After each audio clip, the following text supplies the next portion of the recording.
Campus life 600 plus CRS TMT bar నుంచి ఉత్తమ్ నిర్మాణ్ ఛానల్కి స్వాగతం. మన ఇవాళ టాపిక్ సిఆర్ఎస్ టీఎంటీ బార్స్లో సిఆర్ఎస్ ఎందుకు ఇంపార్టెంట్ అన్నది వాళ్ళ సబ్జెక్ట్ మనం చూద్దాము. అయితే మనం ఈరోజు రన్నింగ్లో ఇప్పుడు ప్రజెంట్ కండిషన్ ఏంటంటే మార్కెట్లో మ్యాక్సిమం స్లాబ్ల పెచ్చులు ఓడి కింద పడ్డం అనేది కామన్గా మనం చూస్తూ ఉన్నాం. ఇది రెగ్యులర్గా ఉన్న టాపిక్ కూడా మాట్లాడుతున్నాం కూడా. దీన్ని అరెస్ట్ చేయడానికి వాటర్ ప్రూఫింగ్ ఈ ప్రాసెస్ XYZ అన్ని మాట్లాడుతున్నాం. కానీ ఇందులో ఈ కరోషన్ మనం కంట్రోల్ చేయడానికి పాసిబిలిటీ ఏంటంటే సిఆర్ఎస్ అనేది ఇప్పుడు లేటెస్ట్ అనేది అప్గ్రేడెడ్. ఈ సిఆర్ఎస్ మనం యూజ్ చేయడం వల్ల బెనిఫిట్స్ ఏందనేది మనం ఇవాళ చూద్దాం. అయితే toilets zones, terrace and balconies, utility areas, kitchen areas ఎక్కడల్లో మనకు వాటర్ వెట్నెస్ లేదా మీకు డైరెక్ట్గా మన టెర్రస్ మదర్ స్లాబ్ని రీచ్ అయ్యే పాసిబిలిటీస్ ఉందో అక్కడ కరోషన్ అనేది కామన్గా అవుతుంది. Steel main thing, first concrete అనేది డ్యామేజ్ కాదు. ఇప్పుడు కూడా స్టీల్ డ్యామేజ్ అయిన తర్వాత కాంక్రీట్ డ్యామేజ్ అవ్వడం స్టార్ట్ అవుతుంది. ఎప్పుడైతే స్టీల్ సర్ఫేస్లో ఉన్న రిబ్స్ ఊడిపోతుందో అప్పుడు కాంక్రీట్ పెచ్చులు ఊడిపోతుంది. ఇక్కడ మనం ఆపాల్సింది ఏంటంటే రిబ్స్ ఊడిపోవడంలో ఆపాలి. దానికోసం ఇప్పుడు లేటెస్ట్గా సిఆర్ఎస్ అనేది అప్గ్రేడ్ అవ్వడం జరిగింది. అన్ని కంపెనీస్, అన్ని బ్రాండ్స్ ఇవాళ సిఆర్ఎస్ అనేది వచ్చేసారు. అందులో మనం సిఆర్ఎస్ అని అప్గ్రేడెడ్గా మన ఎంఎస్ లైఫ్లో ఉంది. ఇందులో సిఆర్ఎస్ ఎందుకు మనం అప్గ్రేడ్ అవ్వాలనే విషయం కూడా మనం డిస్కస్ చేద్దాం. సో స్టీలు కరోషన్ అయ్యేటప్పుడు సర్ఫేస్ డ్యామేజ్ అయ్యి కాంక్రీట్ పెచ్చులు ఓడడం అనేది కామన్. ఇది జరగకుండా ఉండాలంటే సర్ఫేస్ థిన్ లేయర్ అనేది సిఆర్ఎస్ స్పెషల్ అలైస్ అంటే like copper, chrome, molybdenum, phosphorus, ఇదంతా స్పెషల్ అలైస్ ఏం చేస్తుంది, క్రోమ్ ఈక్వల్ అని అంటాం. మినిమం 0.4% అనేది యాజ్ పర్ 1786 స్టాండర్డ్స్ ఉంది. ఆ స్టాండర్డ్ ప్రకారం మనం ఎప్పుడైతే స్పెషల్ అలైస్ యూజ్ చేస్తున్నామో అప్పుడు మీకు స్టీల్ సర్ఫేస్లో మీకు థిన్ పాజిటివ్ లేయర్ అనేది డెవలప్ అవుతుంది.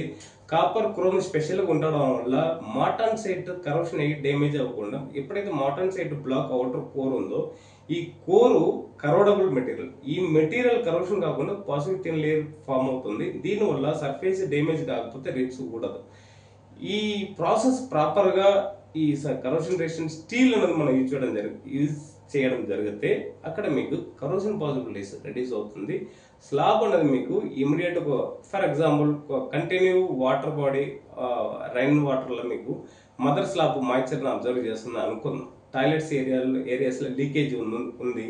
దాన్ని అరెస్ట్ చేయాలంటే మనం వాటర్ ప్రూఫింగ్ ప్రాసెస్ స్పెషల్గా చేయాలి. ఇవన్నీ దాటి లీకేజ్ అయ్యి మదర్ స్లాబ్కు లోపల రీచ్ అయ్యి స్టీల్ కరోడ్ అవుతుంది. దీన్ని అవాయిడ్ చేయడానికి సిఆర్ఎస్ మనం యూజ్ చేస్తున్నాం. ఒకవేళ సిఆర్ఎస్ టీఎంటీ ఉన్న ప్లేస్లో మాయిశ్చర్ వచ్చింది అనుకుంటే అక్కడ ఐసరేషన్ ప్రాసెస్ రిపీటెడ్గా జరుగుతుంది, కానీ సర్ఫేస్లో ఉన్న మార్టన్ సైట్ని రీచ్ అవ్వడానికి పాసిబిలిటీస్ లేదు. ఆ థిన్ పాజిటివ్ లేయర్ అనేది అరెస్ట్ చేస్తుంది. కాబట్టి సిఆర్ఎస్ అనేది బెటర్గా ఉంటుంది. ఎక్కడైతే వాటర్ లీకేజెస్ ఉందో పాసిబిలిటీస్ ఉన్న toilets and balconies and terrace slabs ఇలాంటి దానిలో ఇండివిజువల్ కావచ్చు, రెసిడెన్షియల్ బిల్డింగ్ కావచ్చు, కమర్షియల్ కావచ్చు, ఏ బిల్డింగ్లో అయినా కానీ సిఆర్ఎస్ ఉండడం వల్ల మనం బిల్డింగ్ లైఫ్ స్పాన్ అనేది 2xగా మనం మారే అవకాశం ఉంది. కాబట్టి అప్గ్రేడెడ్ ఉన్న సిఆర్ఎస్ని మనం వాడటం అనేది ఉత్తమం. ఇందులో గ్రేడ్స్ కూడా చాలా ఇంపార్టెంట్.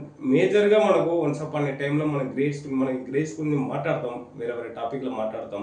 సో ఈ గ్రేడ్ ఎందుకు ఇంపార్టెంట్ అనే విషయం కూడా నెక్స్ట్ వీడియోలో మనం చూద్దాము. ప్రజెంట్ మనకు సిఆర్ఎస్ టీఎంటీ ఉండడం వల్ల ఉన్న బెనిఫిట్, స్పెషల్ అలాయ్ మెటీరియల్ వల్ల steel surface martensite, tempered martensite corrode కాకుండా ప్రొటెక్షన్ లేయర్ అనేది పాజిటివ్ థిన్ లేయర్ ఫామ్ అవడం వల్ల మనకు స్టీల్ కరోషన్ కాకుండా ప్రొటెక్ట్ అవుతుంది. కాంక్రీట్ లైఫ్ స్పాన్ కూడా 2xగా మనకు కన్వర్ట్ అవుతుంది. సో ఈ విషయంలో ప్రతి ఒక్కరు కేర్ తీసుకొని మనం ఎక్కడైతే టాయిలెట్స్లో లీకేజ్ అవుతుందని మనం వాటర్ ప్రూఫింగ్ ప్రాసెస్ సరిగ్గా చేయలేకపోతే మన భయం ఉందో అప్పుడు సిఆర్ఎస్ని ఎంచుకోండి. మీ బిల్డింగ్ 2x లైఫ్ స్పాన్ పెంచండి, డ్యూరబిలిటీని పెంచండి. మీరు హ్యాపీగా మీరు లాంగ్ టర్మ్ నెక్స్ట్ జనరేషన్కి మీ బిల్డింగ్ని తీసుకెళ్ళండి. Thank you.